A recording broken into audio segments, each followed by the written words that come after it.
শিলিগুড়িতে যে কোনো রেস্টুরেন্টে যদি এক স্লাইস ভেজ স্যান্ডউইচও খেতে যান, পকেট থেকে কিন্তু কম করে হলেও 50 টাকারও বেশি বেরিয়ে যায়। আর বাড়িতেই যদি ঘরোয়া উপকরণের মাধ্যমে এরকম ভেজ স্যান্ডউইচ বানানো যায় তাহলে কেমন হয়? দারুণ হয়, তাই না? হ্যালো এভরিওয়ান, আমি বিশ্বজিৎ। আমার একটা নতুন ব্লগে তোমাদের সকলকে স্বাগত জানাই। কালকে গিয়েছিলাম শিলিগুড়ির আরামবাগে। এই বাড়ির জিনিসপত্রগুলো সব শেষ হয়ে গেছে, খুচখাচ কিছু কেনাকাটা করতে, তাই সেখান থেকে কিনে নিয়ে এসেছিলাম একটা ব্রাউন ব্রেড। এখন সকাল 9:30 মতো বাজে, জাস্ট টিউশন ছুটি দিলাম। মা বলছে আজকে সকালের ব্রেকফাস্টে কিছুই বানানো হয়নি, একটু ভেজ স্যান্ডউইচ বানিয়ে নে। আমি আবার মাকে জিজ্ঞেস করলাম টমেটো, পেঁয়াজ, শসা সব আছে কিনা।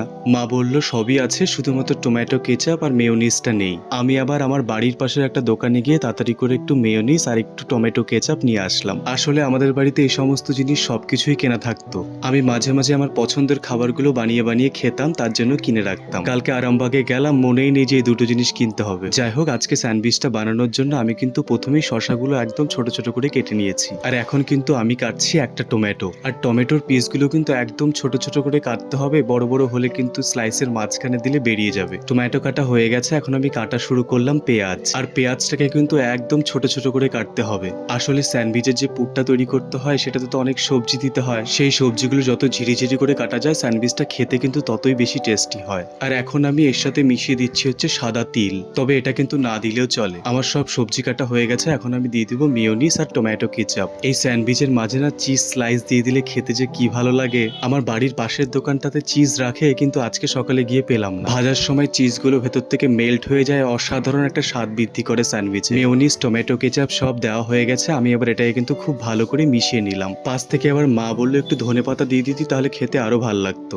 আমিও ভাবলাম তাই তো। তারপর মাকে আমি আবার বললাম তাহলে একটু ধনেপাতা আমাকে ধুয়ে দাও, আমি কেটে দিয়ে দিচ্ছি। আর এখন কিন্তু এই পুরটার সাথে আমি ধনেপাতা সবগুলো কেটে মিশিয়ে দিলাম। এদিকে আমি এগুলো বানাচ্ছি, মা আমাকে পেছন থেকে তাড়া দিচ্ছে, বলছে তাড়াতাড়ি কর, 10টা বাজতে চললো, আমার রান্না বসাতে হবে। তোর আবার 11টা থেকে পড়া আছে, তাড়াতাড়ি খেয়ে আবার পড়াতে বসবি। তাই জন্যই কিন্তু আমি যত তাড়াতাড়ি সম্ভব তত তাড়াতাড়ি করার চেষ্টা করছিলাম। আসলে আজকে আবার 11টা থেকে আমার ক্লাস 11-এর ব্যাচটা পড়ানো আছে, তারা চলে আসবে। আর এই স্যান্ডউইচটা বানাতে কিন্তু খুব বেশি সময় লাগে না, খুব বেশি হলে কিন্তু মোটামুটি 15 থেকে 20 মিনিট। আমিও একটু ভিডিও করে করে দেখাচ্ছি, তাই জন্য কিন্তু আমার সময়টা বেশি লাগে। আর এদিকে ভেজিটেবল পুরটা সব ব্রেডের মাঝখানে মাঝখানে দিয়ে দিলাম। মা আমাকে বলছিল তোকে বেশি বানাতে হবে না, অল্প করেই বানা। বাড়িতে তো শুধু দুজন মানুষ, শুধু মা আর আমি। বাবা তো সকালেই ডিউটি চলে গেছে, তাই আমি কিন্তু 4টা মতো পিস স্যান্ডউইচ বানালাম। আমি আবার মাকে বললাম বাবার জন্য বানিয়ে রাখবো কিনা, পরে গরম করে দিয়ে দিও। মা আবার বললো স্যান্ডউইচ পরে এরকম করে গরম করলে ভালো লাগবে না, তোকে বেশি বানাতে হবে না, অল্প করেই বানা, অন্য কোনো দিন বানিয়ে বাবাকে খাওয়াস। আজকে সকালবেলা দোকানে গিয়ে একটা খুব ভালো জিনিস পেয়েছি, এই যে এটা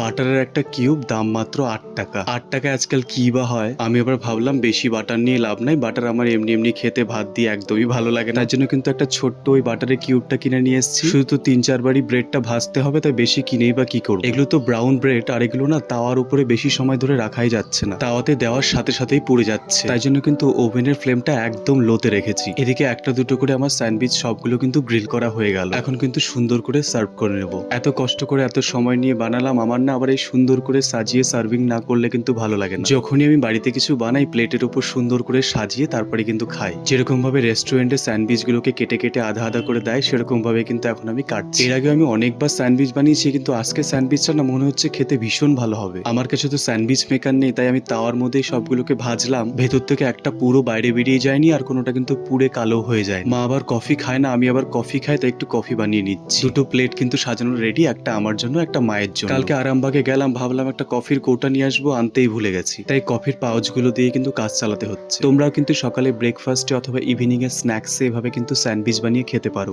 যাই হোক, আমি এখন মায়ের সাথে বসে গেলাম ব্রেকফাস্ট করতে। আসলে না আমরা 4 ভাই বোনের মধ্যে আমার মায়ের সাথে আমি ভীষণ ক্লোজ, আর মাও কিন্তু সব থেকে বেশি কমফোর্টেবল আমার সাথে। ভিডিওটা তাহলে আজকে এখানেই শেষ করছি। ভালো লাগলে কিন্তু একটা লাইক, কমেন্ট, শেয়ার করে দিও। আর আমার পেজে নতুন হলে পেজটাকে কিন্তু একটা ফলো করে দিও। Tata, bye bye.